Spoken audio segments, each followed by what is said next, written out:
Assalamualaikum warahmatullahi wabarakatuh. Perkenalkan, nama saya Hana Syafika Aulia dari kelas MJ 103. Di sini saya akan mempresentasikan ujian tengah semester mata kuliah Ekonomi Mikro dengan judul Kebijakan Pembatasan Tunai dan KRIS untuk UMKM.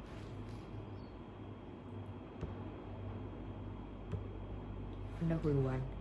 Di era pemerintahan Bapak Jokowi di tahun 2019 sampai 2024 ditandai dengan dorongan besar terhadap digitalisasi ekonomi. Salah satu pilar utamanya adalah mentransformasi sektor UMKM yang menjadi tulang punggung perekonomian Indonesia dari ranah informal berbasis tunai ke ekosistem digital. Dua kebijakan yang saling terkait dan menjadi instrumen utama dalam hal ini adalah pembatasan transaksi tunai dan penerapan standar pembayaran QR Code Indonesian Standard atau biasa kita sebut KRIS. Keduanya dirancang untuk menciptakan ekosistem yang lebih efisien, transparan, dan inklusif. Identitas, kebijakan, dan waktu penerbitan. Pemerintah melalui Bank Indonesia tidak hanya memberikan insentif tetapi juga menciptakan sebuah ekosistem yang secara halus mendorong perubahan perilaku dari masyarakat. Pembatasan transaksi tunai diterbitkan pada akhir tahun 2021. Kebijakan ini secara efektif mengatakan transaksi tunai dalam jumlah besar tidak lagi efisien dan beresiko. Dengan membataskan 500 juta untuk badan usaha, pemerintah menciptakan disinsentif yang kuat untuk terus bergantung pada uang fisik.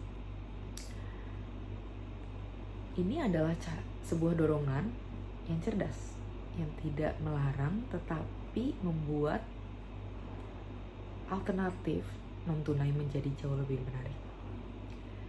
Selain alasan efisiensi, kebijakan ini juga membawa misi yang lebih besar, yaitu memperkuat upaya anti pencucian uang dengan meninggalkan jejak digital yang bisa dilacak.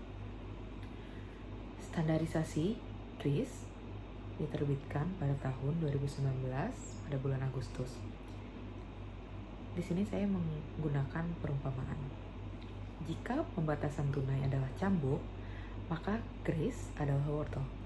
Atau lebih tepatnya jalan tol yang mulus dan terbuka lebar. Sebelum KRIS, dunia pembayaran digital adalah sebuah kebun binatang yang penuh dengan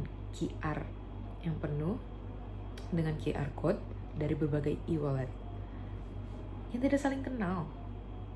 Seorang pedagang harus memasang 5-6 kode QR dan konsumen harus memastikan menggunakan aplikasi yang tepat. Ini adalah friction atau gesekan yang besar.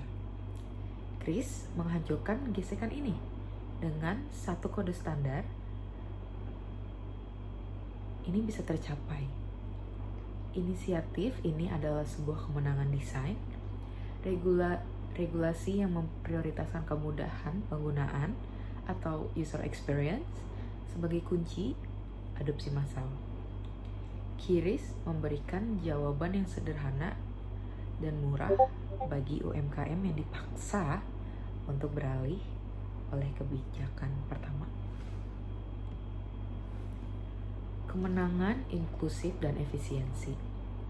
Yang pertama adalah UMKM tidak lagi menghadapi biaya real, transaksi tunai, atau resiko uang palsu, waktu terbuang antri untuk mengambil tunai di bank, dan repot menyiapkan kembalian. Setiap rupiah yang masuk lewat KRIS adalah uang yang bersih dan langsung masuk ke rekening. Yang kedua, didasari dengan KRIS, setiap transaksi menjadi data. Riwayat penjualan harian yang tercatat secara digital menjadi angunan tak terwujud yang memungkinkan mereka mengakses pinjaman modal dari bank atau vintage P2P lending. Mereka berpindah dari sektor informal yang tak terlihat menjadi bagian dari ekosistem keuangan formal. Dan yang ketiga yaitu KRIS secara efektif memperluas pasar UMKM. Tantangan yang tak terhindarkan adalah MDR atau Merchant Discount Rate. Meskipun Bank Indonesia menetapkan MDR yang sangat rendah, yaitu 0,3% untuk UMKM, bagi pedagang dengan margin super tipis, ini tetap menjadi beban. Ini menciptakan tarik ulur antara kemudahan dan pemangkasan keuntungan. Dan yang kedua ada jurang digital yang masih ada. Kebijakan ini sebaiknya diimplementasikan di dunia yang ideal. Masih banyak pemilik UMKM terutama di daerah 3T, yaitu tertinggal, terdepan atau terluar, atau generasi tua yang kesulitan dengan smartphone, sinyal internet, atau minim literasi digital. Yang ketiga yaitu ada tantangan bayangan keamanan cyber. Kemudahan datang dengan resiko UMKM yang umumnya tidak memiliki pengetahuan keamanan cyber yang mumpuni menjadi target potensial penipuan digital, mulai dari bukti transfer palsu hingga phishing.